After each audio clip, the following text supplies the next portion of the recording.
pre-sale. But in one of those commercials, I hit her with it and said, I just really feel strongly that I need to be there, and it needs to be for a couple of weeks, and go to the Western Wall and pray for Israel, pray for people like we do, for prayer requests and the like, and talk about God to whoever will listen, and just take your time and make your rounds, whatever doors God would open. Completely different from a tour, just go and be supportive. And so Marcel's first thing was, it wasn't check with God, it was check with Yoram. It was in between the commercial, and her thing was check with Yoram. So I texted him, and it was, 7:15 p.m. It's when Wheel of Fortune is on, which would have been about 3 in the morning his time, but but I heard my phone ding about 2:30 my time, and it was, can you talk, or when can you talk? And so he called me right back, and he had been what they call a fixer for the BBC. The fixer is the person who puts the interviews together, translates, helps the press get themselves together, and I was delighted to hear it, because the BBC needs plenty of help, and Yoram is the perfect person to help with the narrative. And so Yoram said, he described it this way. He said, well, just so we're clear, if you're in Jerusalem, you have 30 seconds. If the alarm goes off, 60 seconds. If the siren goes off, you have 60 seconds to find your shelter. Where I'm at right now, you have 15 seconds. The thing is, he took me to where he was right there, and he was absolutely right. I actually got out of the car when the siren was sounding, and the next thing I knew was there was a very firm yet directive hand in my back helping me into the bomb shelter. I'm from Indiana. When the tornadoes come in, we usually try to find the cell phone to record it, so it was not, and he warned me that not to fumble for my cell phone. You got to get in there, and there's a lot of things I could talk about that time that I was there, but and otherworldly things, spiritual warfare things, amazing experiences with people, with God, and I haven't taken the time this morning because we went between 2 church services, but I want to tell you this one. The upper room was closed down tight, and you know how much I enjoy that place. The Last Supper room, it's where Jesus sent the disciples as he was ascending into heaven, go and wait in the upper room. Acts 2, those of us that are part of, the holiness movement know how important it is for us, because of the day of Pentecost was the second work of grace that occurred in their lives, and it was locked up tight. And Yoram was working with the BBC. I'm in Jerusalem, but he kept in touch with me, and I said, he said, is there any place you want to go? And I said, I'd really like to get into the upper room if it was all possible. And so he worked it, and he worked his magic, and it took a lot of phone calls, a lot of work. And I got 30 minutes in the upper room.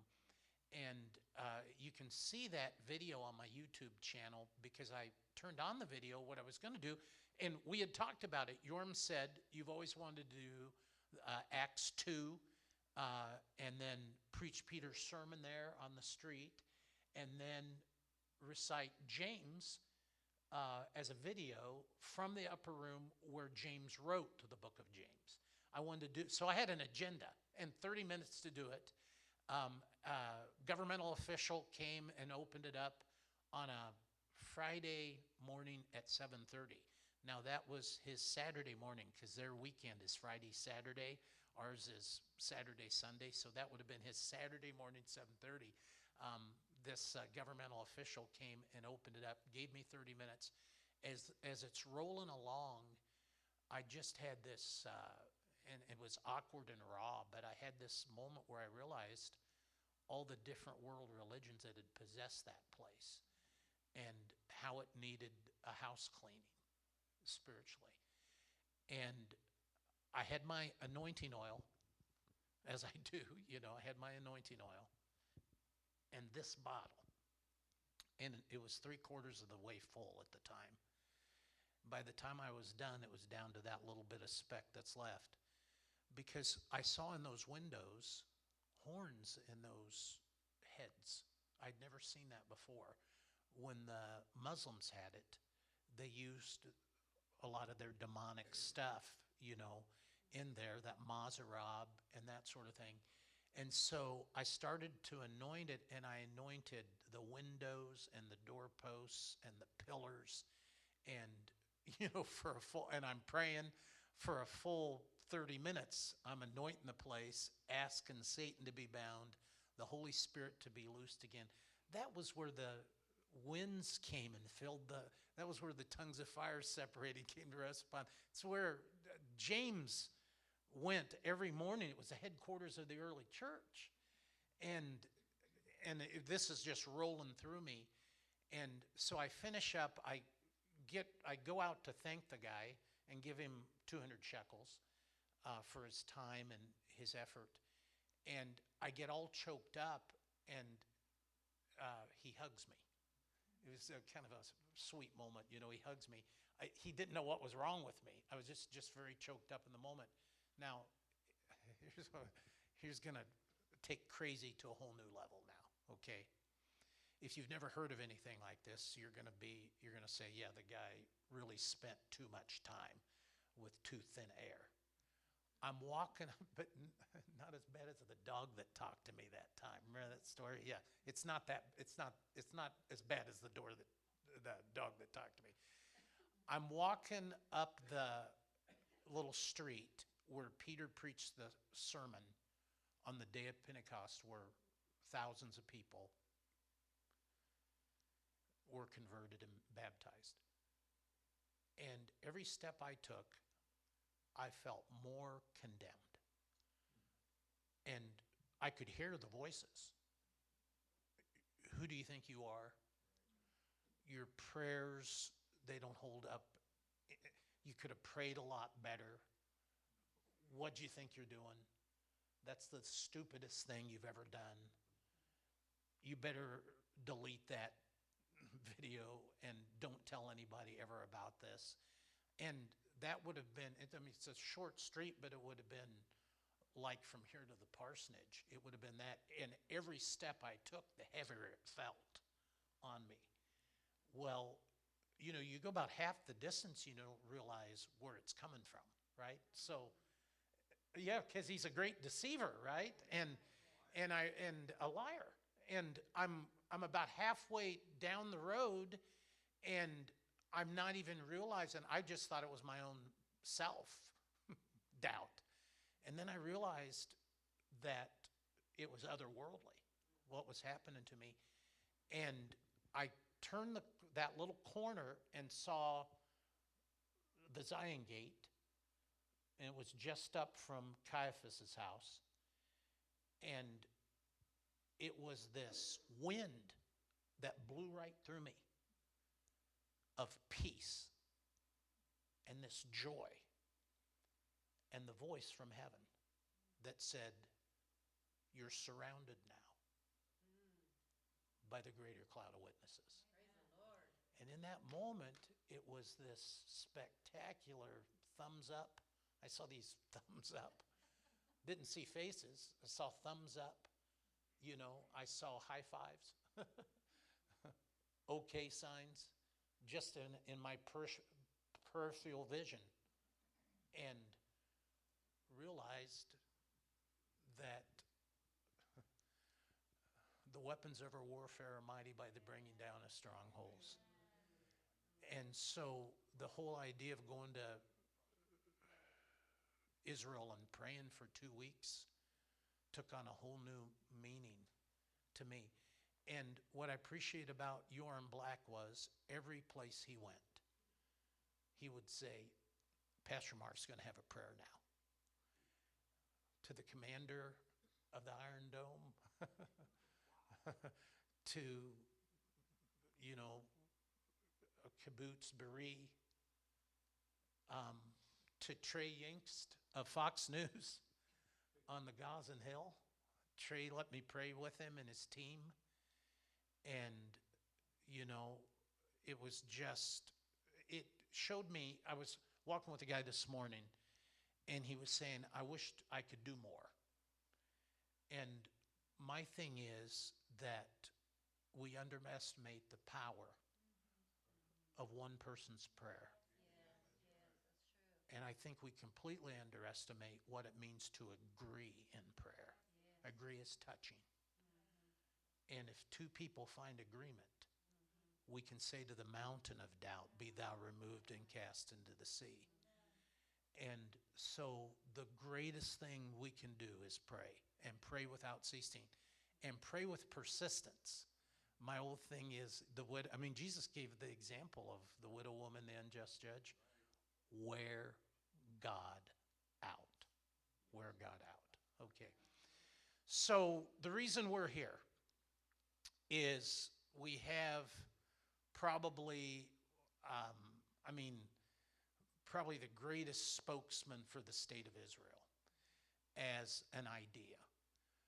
But we're here, and I did this study, and I put it on Facebook this morning, of what I found to be the highlight of the major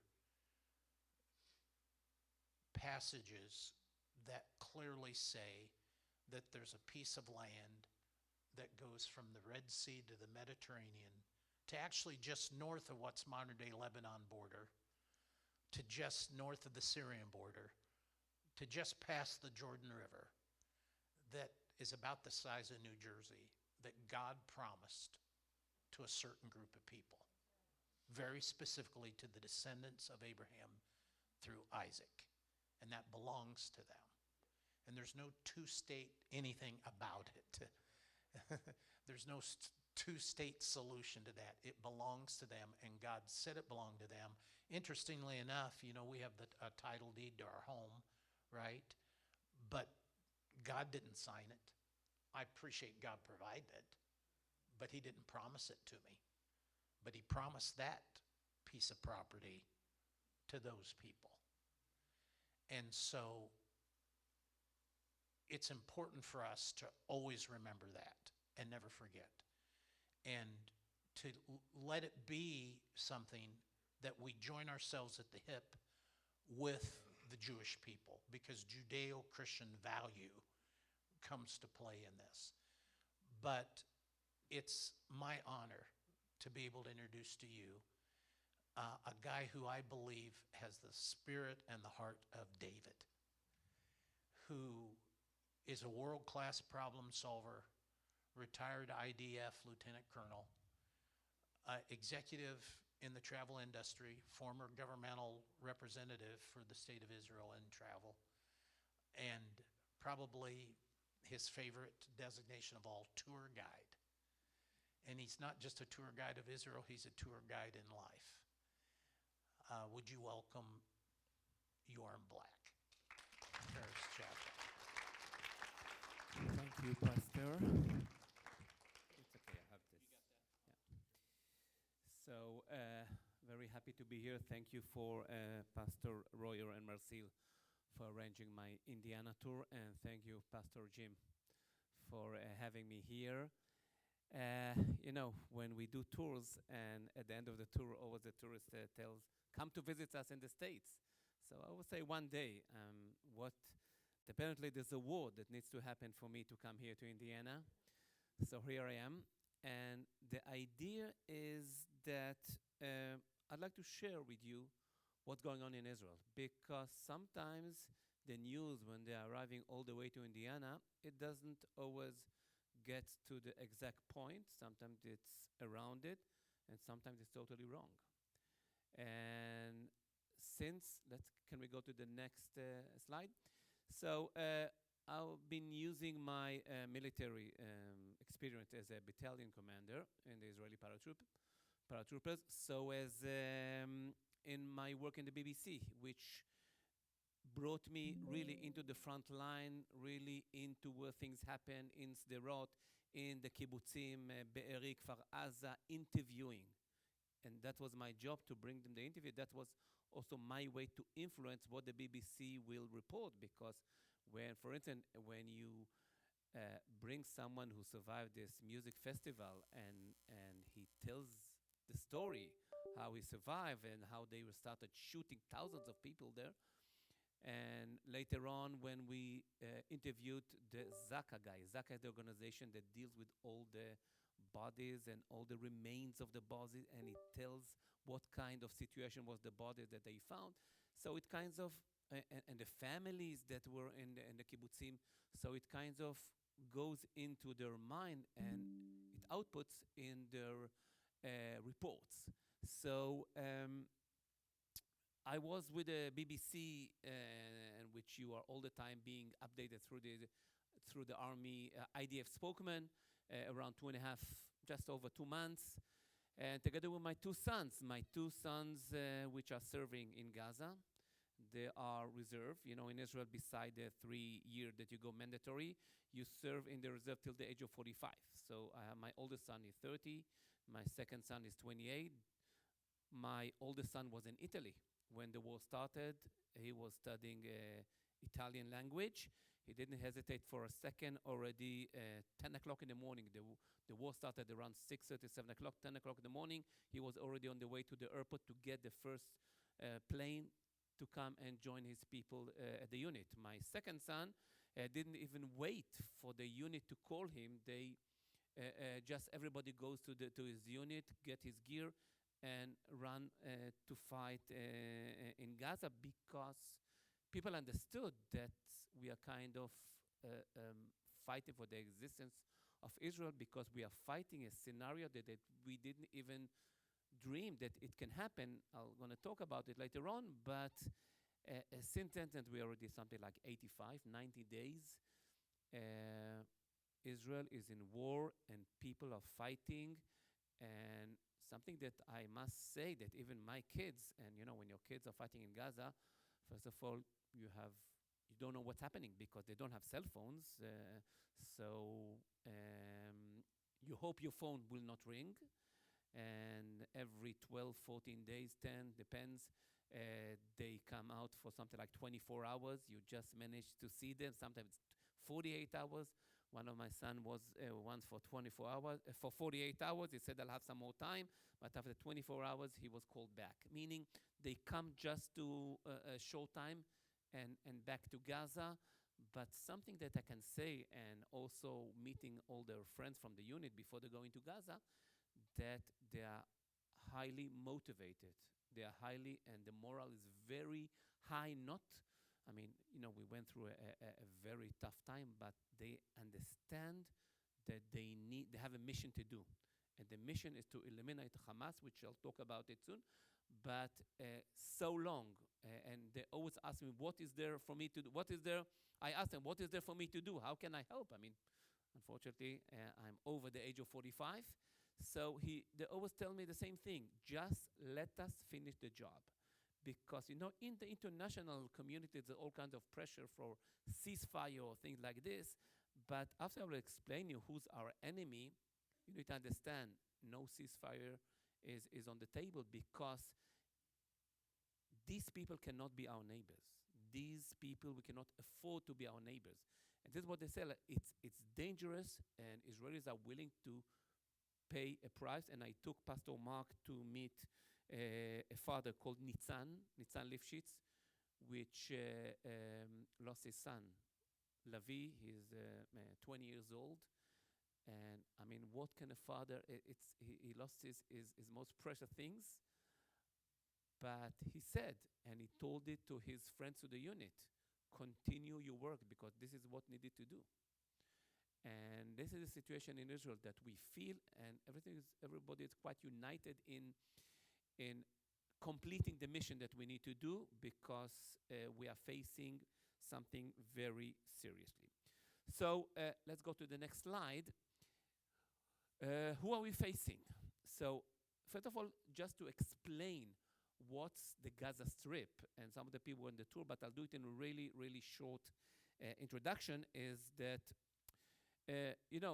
after the Six-Day War, or if we go even a bit before, so till the end of the First World War, the British and French were controlling from the end of the First War till the First World War. That was the Ottoman. Then there were the British and the French, and then came the Second World War, which we have new superpower, the Russian and the American, of course. And this is when the British Empire was not an empire anymore. They came to the United Nations and told them, we want out of the Middle East, meaning we want out of Israel. And the United Nations sent all kind of delegation. Eventually, they came with the idea to send a delegation is they knew that in this land there are Israelis, Palestinians. Let's find some kind of a solution. So when the British are leaving, there shouldn't be any chaos. Everybody will get his part. So the United Nations came with a program which is called the Partition Plan. The Partition Plan basically divided this land to the Palestinians and the Israelis. The Palestinians actually 52%, the Israeli 48%. They could not decide what will be the status of Jerusalem, meaning should it be Israeli, should it be Palestinian, and they decided that Jerusalem will be an international city controlled by the United Nations. That was the solution, and this is what we call the Partition Plan. So they came to David Ben-Gurion, who was the prime minister later, the prime minister of Israel, but at the time he was the leader of the Israeli people, and told him, Mr. Ben-Gurion, this is the plan. You're going to get 48% of this land. Will you? And Jerusalem will be international. Will you accept it? So Ben-Gurion was under the impression of the Holocaust at the time, because that 3 years before, that was the end of the Second World War, and the Jewish people lost 6 million, which was almost half of the Jewish nation around the world. And one of the reasons is that we didn't have any place to go. And we needed to stay in Europe, and then the Nazis just killed 6 million people. So Ben-Gurion said, it's not the size of the land that I'm dreaming of, but I will accept it. Then they went to Haj Amin al-Husseini, the leader of the Palestinians, and they told him, Mr. Husseini, this is the plan, 52%, Jerusalem will be international. Will you accept it? What did he say? He said, and I'm quoting, I'd rather have it all or nothing, meaning he rejected it. Nevertheless, the United Nations, in order to press the Palestinians, because the British was about to leave already, a few months after, they brought this resolution into the United Nations. That was November 29, 1947, and they voted for it. And the British left 2 months after. Now, since the Palestinians did not accept this plan, the day that the British left, and the day, it was the same day that Israel declared independence, the next day we had a war. We had a war for 19 months. And since the partition plan was already not on the table because the Palestinians rejected it, they started the war. At the end of the war, which was around 19 months, Israel managed to have more land than they were supposed to get in the partition plan. The Palestinian actually was left with nothing, because if you look on the map, you can see the green on the top.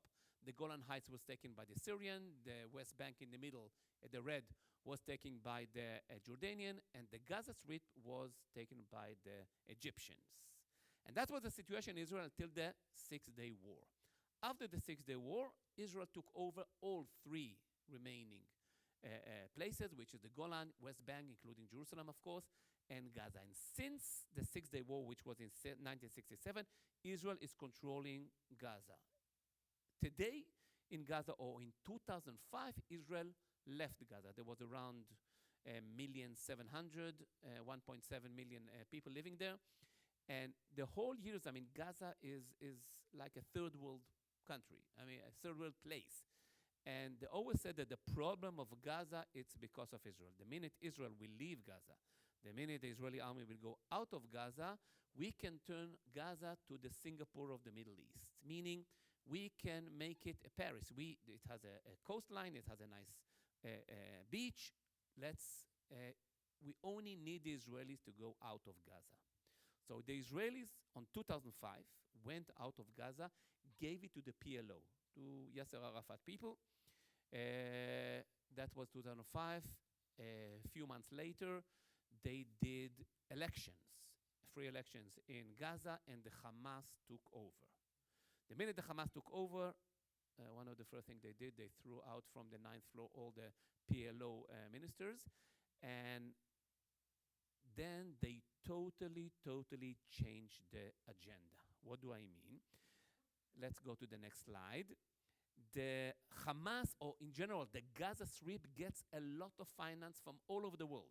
You know, UNICEF and European countries in the United States, they get a lot of money because, you know, they are in refugee camps, they are refugees, they need some financial help.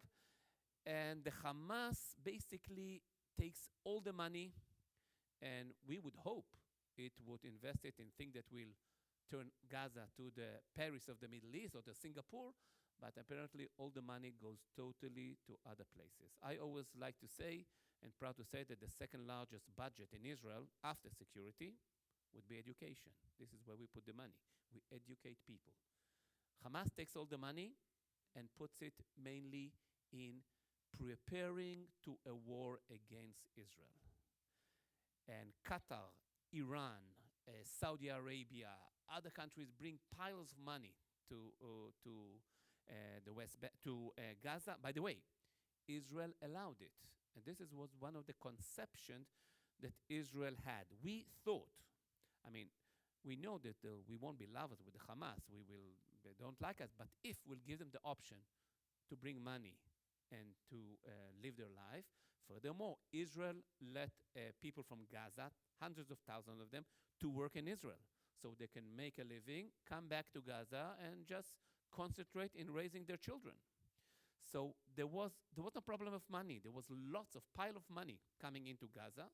The problem is, where did it go? Where did the money go? So where did the money go? Most of the money went into what you can see in the slide. So before we see where the money went, so if you look for you it's on the left, you can see the logo of the Palestinian Authority, what we know as a PLO. And underneath you can see the Palestinian Front led by George Habash. The PLO at the time was Yasser Arafat, Abu Mazen. By the way, and on your right you can see the Hamas. And one of the things that Hamas doesn't have in his initial and on his flag, it doesn't have the word Palestine, because it has, the initial of Hamas is the Islamic Resistance Movement, meaning it's not about land, which is the Hamas talking about. They are not a freedom fighter who wants to release Palestine. The Hamas think about ISIS. This is exactly the same idea. They would like to have an Islamic state which is controlled by the Islamic laws, and this is how they want the Middle East, so as other places around the world. And by the way, that's the reason that all the Arab countries around us, although they won't say it, but they would like us to finish the job with the Hamas, because after Israel, they will come to Jordan, and after Jordan, they will come to Egypt. And they are basically risking the government in Egypt and in Jordan. So the Hamas, it's not about land. It's not about release Palestine, and not about freedom fighter. They are about, and it's their DNA, they will never, ever recognize the state of Israel. And basically what we understood, it makes no difference if you give them the option to make a living. It makes no difference if you bring money into the Gaza Strip in order to create something good. The whole intention is killing, murdering, raping, beheading people who live beyond the border. And when I say people, it's not only Israelis. There were 44 Muslims who were killed by Hamas. There was an Islamic lady who was with a hijab, totally look Islamic, and they shot her. There was an Israeli Arab from East Jerusalem, and there's a video about it. He says, "I'm Arab, I'm from East Jerusalem." They shot him. This is what the Hamas is. Now, if you look on this slide, so you can see what you could do with the money. I mean, you could do a hospital, you could do houses, you can do mosque even, you can do schools, but all the money went mainly for rockets and tunnels. What are these tunnels? And twice a year, I guide American officers, and we take them to see the tunnels because it's not open for the regular public. And some most of the people, when we talk about tunnel, you think about something kind of narrow, that like in the movie, someone with a spoon digs a tunnel in order to escape from prison. It's something very wide, with concrete, with air supply, with electricity, with a scooter that you could go in. And they just now found the biggest tunnel, and it was very wide that you can drive with the car inside. So you can understand that this is billions of dollars. This is not comes from there, and this is where the money went. And when I'm saying about the conception that Israel was in, meaning let them live or give them work and money and they will live aside, it's not something that doesn't has a logic. I mean, I always give this example. Think about at the end of the Second World, we had the Marshall Program. Remember the Marshall Program? The Marshall Program at the end of the Second World War basically said that although United States were fighting the Nazis just a few months before, we will give money to the German economy in order to recover it, because if their life will be miserable and they won't have any way of making a living, communism will take place. So United States gave money. So it's something logic. It makes sense. So this is what Israel had this conception. Let's think about things logically. But then we realized that with these people, the logic that you and me know doesn't work in the Middle East. In the Middle East, there's a different language. And the different language of the Hamas, meaning the DNA of the Hamas, is exactly what you saw in October 7.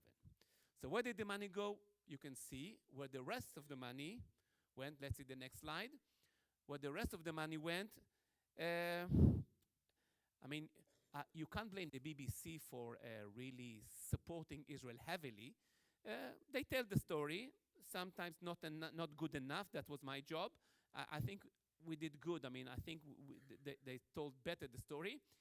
But the BBC reporter, who was actually living in Israel for a while, a few years ago, when we were talking, in lunch, when we talk off the record, as we say.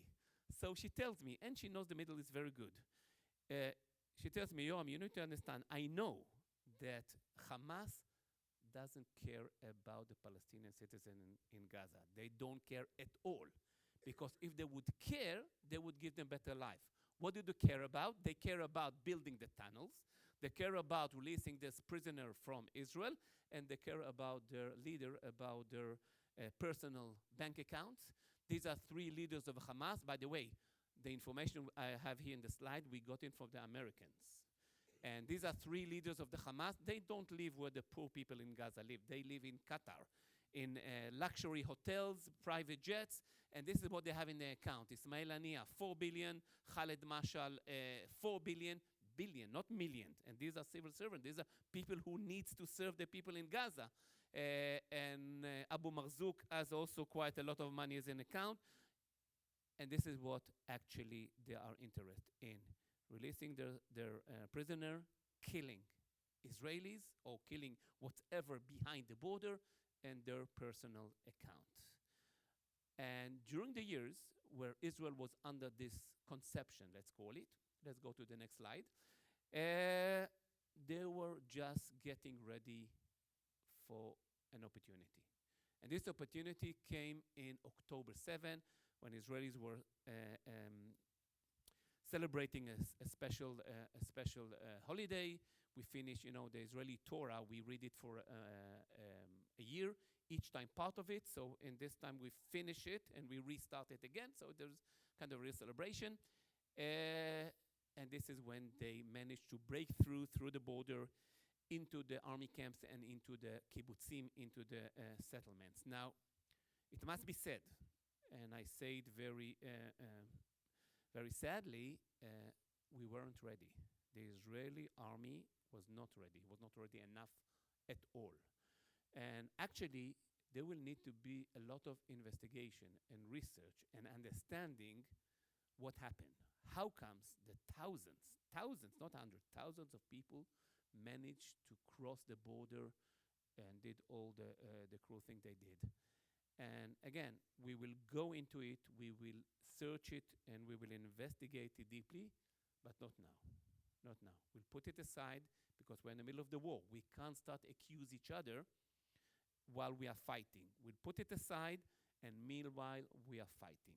So on October 7, Hamas managed to go into the kibbutzim, and their whole idea was to kill, to slaughter, to rape, and this is what they did. And there is a special video which it's 47 minutes. And these 47 minutes, which I saw together with the foreign press, it's all the really cruel. You won't believe how much hate there is in this video. You can see, and they don't show it to the public. They show it only to in closed forums like foreign press. They brought it to Hollywood to show the people in the industry. They brought it to the Congress to show it to the people. Now, you sit in this, you go in this to see this screening. Everybody gets a bottle. You leave your phone outside. You're not allowed to take pictures.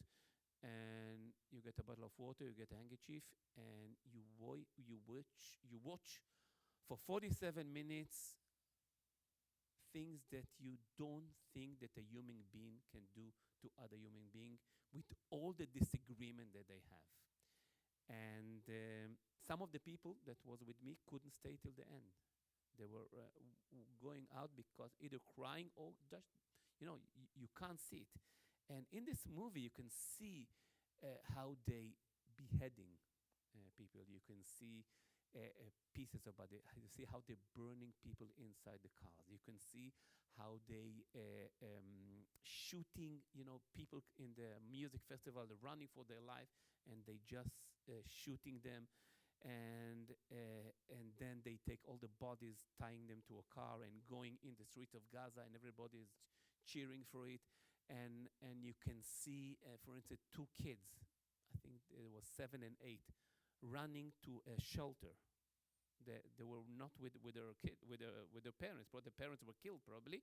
And then the Hamas guy sees them going into this shelter, and he throws through 2 hand grenades into this place, and the kids, of course, are not alive anymore. Kind of, it shows you how. And when you think about it, what does the 7-year-old boy has together with this war? I mean, this is your enemy. This is or this dementic woman that they took. She's 87 years old. She doesn't understand what's going around her, and they take her to be a prisoner in Gaza. So, and I'm saying it because the whole battle that happens in Gaza, there's a whole battle in the media. And what you hear in the media, sometimes, as I said, it's not the right picture. Not only is the right picture, sometimes it's the wrong picture. I mean, even again, the BBC. I mean, you probably heard that Israel was accused on bombing a hospital in Gaza, and they said there are 500 people were killed. Now, everybody released this, and then the Israeli army, the Israeli IDF managed to prove that it was not an First of all, we don't, and again, everybody in Israel was shocked because we don't bomb civilians. We won't bomb a hospital. So Israel managed to prove that the one who actually shot the rocket would be Hamas. It was a failed rocket that landed in the parking lot of the hospital, and there was between 11 to 17 people who were killed from it. Not 500 and not Israel. But everything was already out there. And then you need to explain. And in general, there is this feeling that when it comes to other people, they have this right to defend themselves. But when it comes to Israel, there are different laws, meaning you need to prove or you need to do other things because it's Israel. And one of the things is, for instance, about these women who've been raped. And it's you can't, and there's a lot of evidence about what happened. And one of the people that we interviewed, he was this guy from Zaka, the guy who collected all the bodies. And he was telling us that one of the things that he saw in one of the houses, he saw a mother and her daughter tied with a rope, and they were totally burned. Now, not only they were totally burned, there was no bullet hole in their body. meaning nobody shot them. That means that they were burned alive. And there's so many evidence like this, and about girls, as I said, and about people who were in the car and they threw hand grenade into the car. And I was with Pastor Marc in a house of a woman called Vivian Silver. And Vivian Silver, by the way, was a peace activist. She really believed that Jewish and Palestinian can live together, and her job was to take mainly kids but also youth from Gaza to have medical treatment in Israel, because some of the hospitals in Gaza are not, they don't have all the solutions. So this is what she do, volunteering to take kids from Gaza to be healed in Israel. They came to her home and they killed her. Now, we were in this home, and Vivian Silver was declared dead 28 days after October 7. And they said that she died in her house. So why did it take 28 days to declare Vivian Silver as dead? So the answer, and maybe Pastor Marc, why it took 28 days?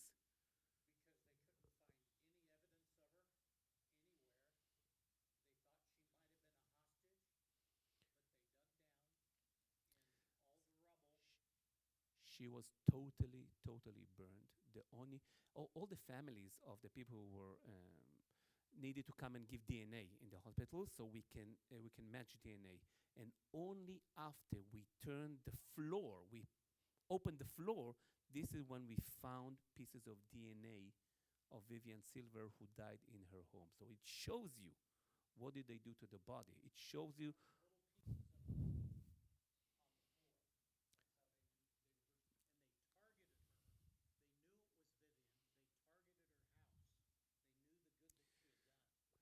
So when you see things in the media, and so you need to first of all understand who is saying it. I mean, you'll see sometimes a lot of declaration of the Gaza Health Office, which is basically the Hamas, and they are the one who said 500 casualties. But again, in the media we have this, and you can see it also around the world. You'll see demonstration or rallies of hundreds of thousands of people who support Hamas, right? You can see it in Europe. People supporting this monster who are killing babies, and still it's in the media and it's there and they are supporting, and sometimes you understand, how can people support? But people are either washed or all kinds of things, but they still support people like this. And we are kind of, even in the media, we are fighting to prove what happened. And I want us to show this video, just to give an example sometimes.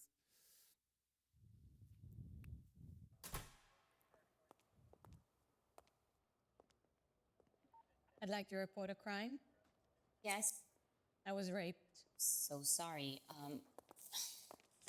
We're here to help. Tell us what happened. I was at a music festival. We heard gunfire and everyone was running. I started running, and then he grabbed me. He yelled something in Arabic, and then he ripped my... Sorry to interrupt you. You said he was yelling in Arabic. Yes.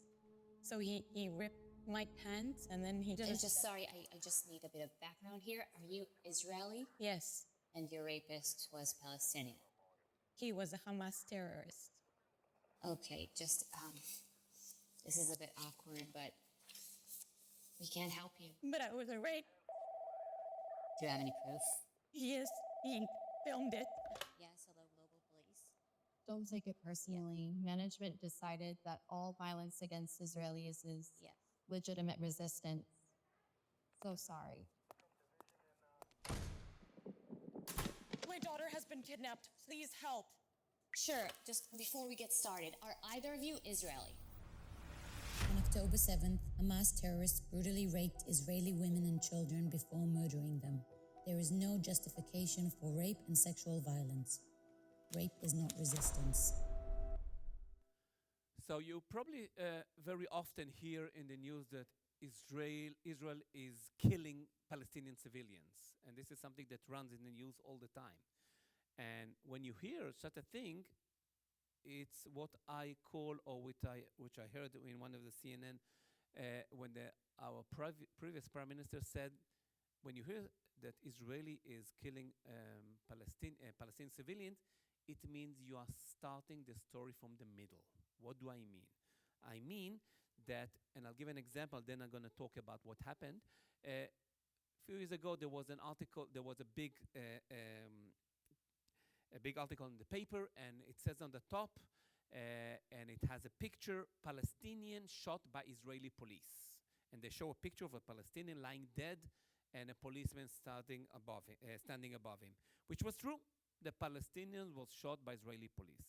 But it won't tell you why he was shot by Israeli police. He was shot by Israeli policemen because he came with a knife, with a big knife, and he was about to stab the policeman. When he was about to stab the policeman, so the policeman shot him as a defense, self-defense. But the title was Palestinian killed by an Israeli policeman. And this is what the media sees. So when it comes to the Palestinian civilians, we are chasing the Hamas. They're terrorists. We are chasing the leaders. We are not chasing the civilians. And before, it's not like them when they came and started killing and slaughtering. Before Israel went to Gaza, we told all the civilians there will be a secure place in the Gaza Strip and you need to move there. They threw flyers from the airplane in Arabic that with a map where should they go. Furthermore, Israel said there will be a secure corridor that you can go to this place and there you will be safe. We will not bomb this place because we are chasing Hamas. And a lot of people did. So if you see civilians who were killed in where Israel is fighting, it's two reasons. Either they're not really civilians and they want to stay, they decided to stay there, or they were kept by Hamas and the Hamas did not let them leave toward the security place. Why do they do it? Because remember, they don't care about the Palestinians. They only want them as human shields because they know that Israel will try not to bomb civilians. And when these people are trying to go, so they stop them. Sometimes they kill them, and they don't let them go. So when civilians, which we are not targeted, but they are killed during the place that we are fighting for, it's only because the Hamas didn't let them to go. Meaning it's not a question which needs to be pointed to us. The reason that civilians are being killed in the war, it's because the Hamas did not let them to go to a secure place, and this question needs to go to the Hamas.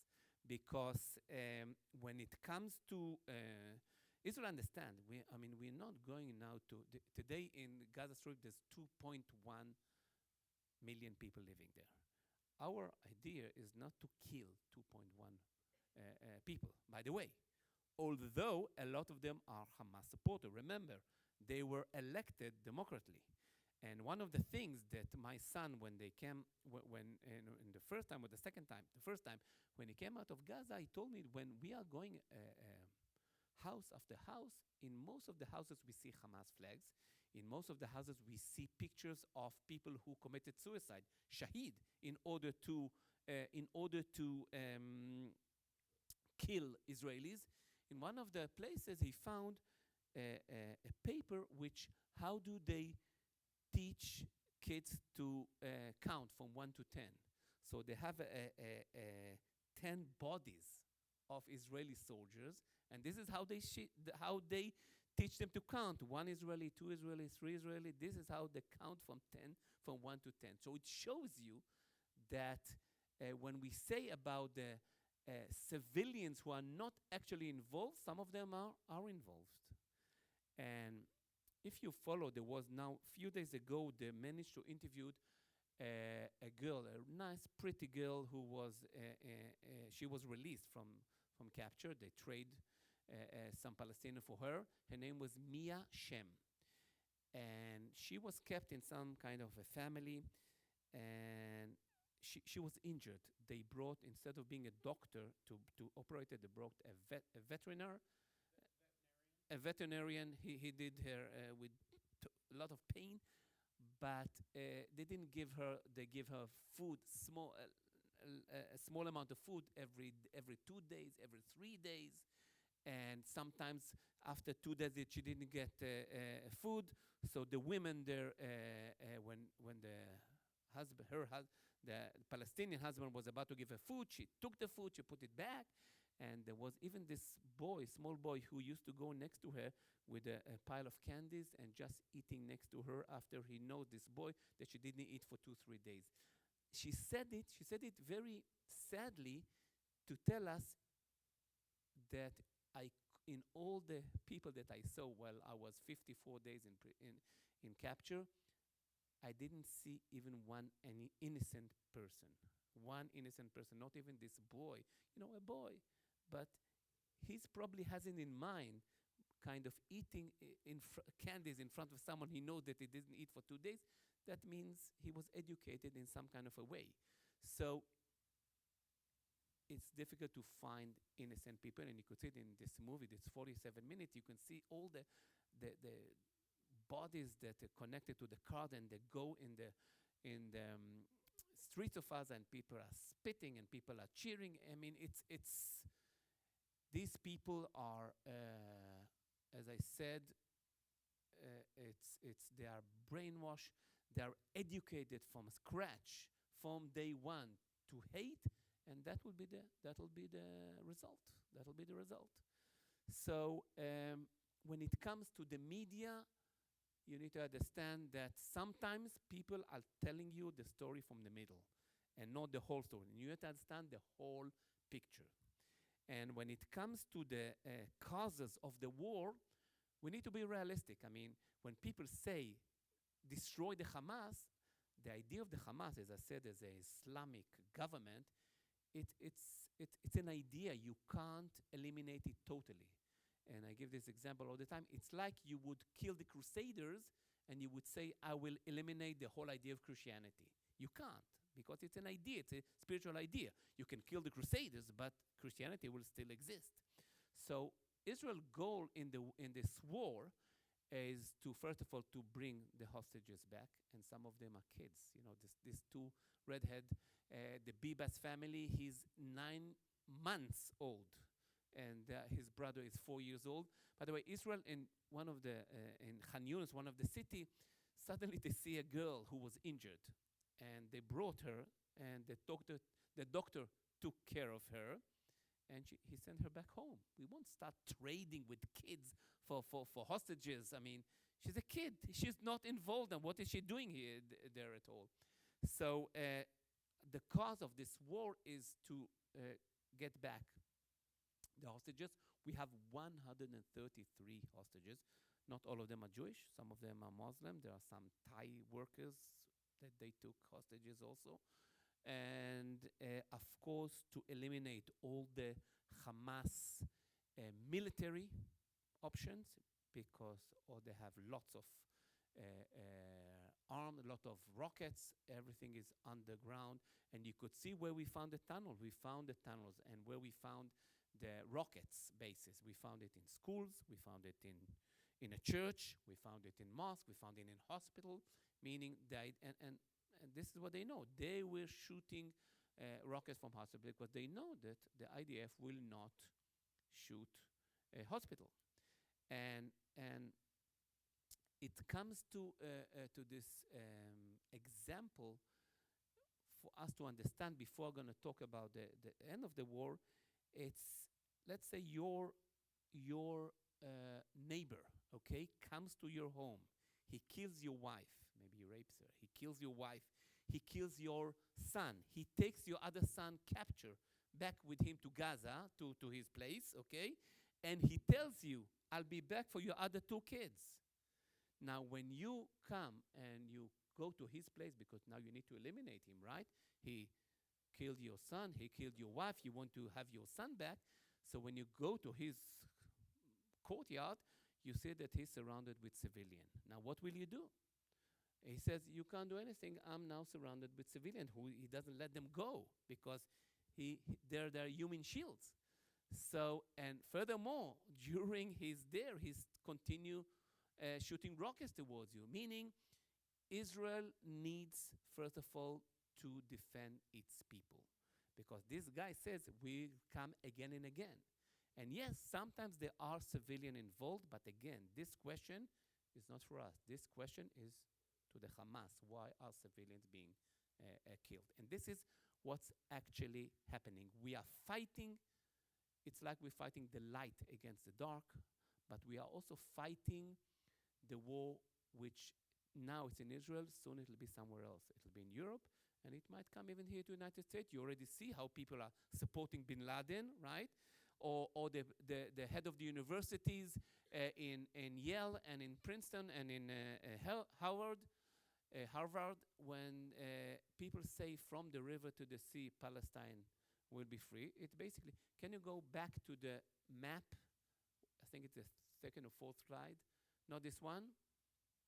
Yeah, this one. So from the river to the sea, so the river is the from here would be the right line of Israel, the Jordan River, where Jesus was baptized. The sea would be the Mediterranean, meaning when someone says from the river to the sea, basically Palestine will be free. Basically, he said there'll be no state of Israel, meaning all state of Israel, we should throw them to the Mediterranean. And when you tell the head of Harvard University, is it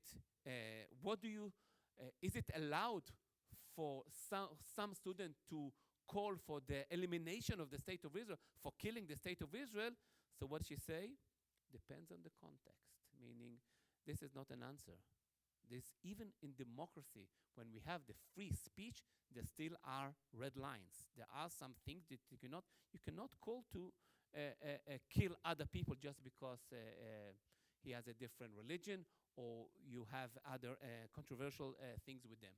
So let's go to the last slide.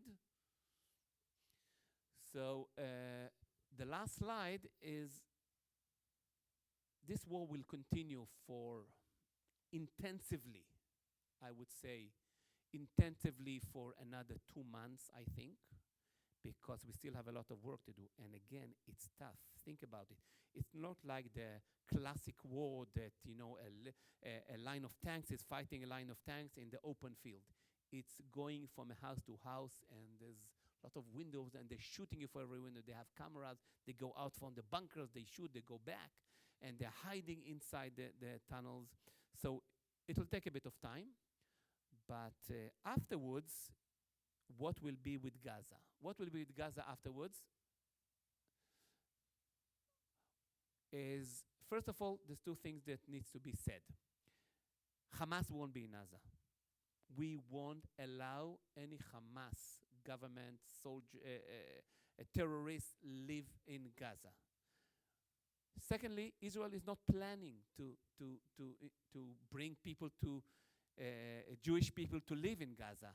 I mean, if people tells you Israel is fighting because it wants to take Gaza over and to bring all the Israelis to live in Gaza, it's totally a lie. We are not planning to live in Gaza. We do want there should be a buffer zone that surrounds the whole Gaza Strip, and no one will go even close to the border. Secondly, there should be some kind of an international force that will control Gaza. It won't be consistent from Hamas. It'll be PLO, which are the more modest Palestinians. It'll be Egypt. Can you see Egypt there, down there?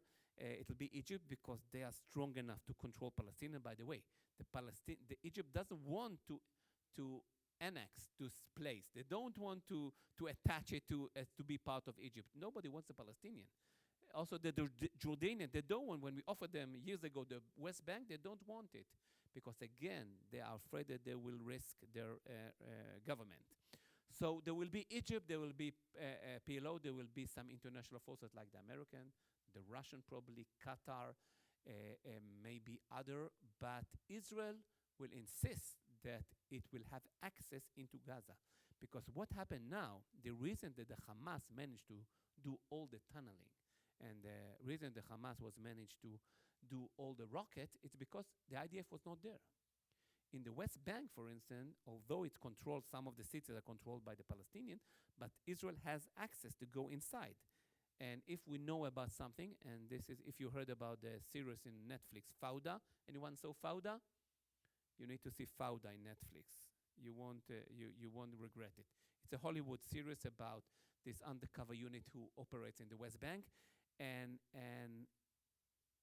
the reason that there is Israeli option, military option to go into the West Bank and to deal with things, that's what enable the Palestinians to get all the rockets that they would like to, and that will be what will happen in Gaza. Again, Israel doesn't want to control Gaza, but for sure not Hamas. We won't let, beside police with pistols, we won't let any arms into Gaza, and we hope after the destruction that is now in Gaza, people will understand that maybe for the first time in history, they will really care about their people. Because if they would care about the people, we say about the Palestinians, they never miss an opportunity to miss an opportunity. Meaning, they were offered the states 3 times during history. They always say no. And each time they say no, they are offered less, and still they don't have a state. So I hope one day it'll be practical people who will really care for their people, and instead of putting all the money in the tunnels and the rockets, they will put it in educating. And educating not like my son told me about counting 1 to 10, counting Israeli dead soldiers, is really educating people in the correct way of educating. And this is part of the story that I wanted to tell you. Again, a lot of things are going there, a lot of sometimes wrong information that you get, but one of the things that I can see in my kids each time they come home, it's how highly motivated they are to defend the state of Israel. And as they always tell me, when they laugh about it, persuade the American they should let us finish the job, because it takes time. And already you can see and you can hear in the news, people are calling for a ceasefire. What kind of ceasefire? Because if we will agree for a ceasefire, that means Hamas is still our neighbor. And remember, we can't have this neighbor next to us. So whoever calls to a ceasefire basically says, let's leave Hamas there. So we need your support in order to finish the job. And to finish the job is not to kill the civilian. Remember, we don't have the issue. Is to eliminate all the Hamas people and their military abilities. So I want to draw your attention to Genesis 28. And while Yoram is still here, of course, we're going to hold on for another few minutes here, because I want to read this passage. I want us to have a prayer together, and then question and answer if you desire, which I imagine you probably would have. But let's, and I'm having Brother Lambert there pass out this sheet I mentioned. It's not an exhaustive sheet of all the biblical passages about the promised land to God's people, but it's a highlight of them that really came to me and really spoke to my own heart, including, the Palestinians are children of Abraham via Ishmael, versus Yoram, who's a descendant of Abraham via Isaac. And the Palestinians being descendants of Ishmael, remember, God told Ishmael, I love you, and I'm going to make you a great nation, and you shall be an archer so that you can feed your people. But he didn't promise Ishmael the land, see? I wrote that book, Stay in Your Own Lane, based upon that whole concept that if we take the Word of God and apply it into our lives, then we're under the cover of God. Well, how are we involved, you and me, as Christians? How are we involved in this? We're involved in it by believing. You spread them as far as you could, so we did our best there. Yeah. Did we do good? If you didn't get a copy, you can print it up off my Facebook page there. I I copied and pasted them all. It's Genesis 28, though, the one I want to emphasize. Jacob left Beersheba and set out for Haran. When he reached a certain place, and it was, I'll tell you what the place was. It's modern day Bethel. I think some of you have been there with us. When Yoram, first of all, first took Marcel and me, and it's a very uncommercialized place. It is, and it's the irony of it, they call it an Israeli settlement in the West Bank. And let's read on together, we'll see how ironic that is. Verse 12, and he had a dream in which he saw a stairway on the earth with its top reaching heaven, and the angels of God ascending and descending on it. There above it stood the Lord, and he said, I'm the Lord, the God of your father Abraham and of Isaac, and I will give you and your descendants the land on which you're lying. Your descendants will be like the dust of the earth. You will spread out to the west, to the east, to the north, to the south. All the peoples on the earth will be blessed through you and your offspring. Pastor, please read again clearly the promise of the Lord. I will make you and your descendants, right? Yeah. Your descendants, the land on which you are lying. Your descendants will be like the dust of the earth and will spread out west to the east, to the north, to the south. All the peoples on the earth will be blessed through you and your offspring. And I am with you and will watch you wherever you go. I will bring you back to this land. I will not leave you until I've done what I've promised you. And of course, I might also say that it's through Yoram's bloodline that our rabbi, Jesus of Nazareth, was born, and as the promise of God. And as we think in terms of Genesis 28, I'm appreciative of you coming out tonight, but I'd like to capture it in a moment, this moment, where we'd lay hands on Yoram and pray for Israel. And it gives us that opportunity that he could stand in the gap for Israel and on behalf of Israel.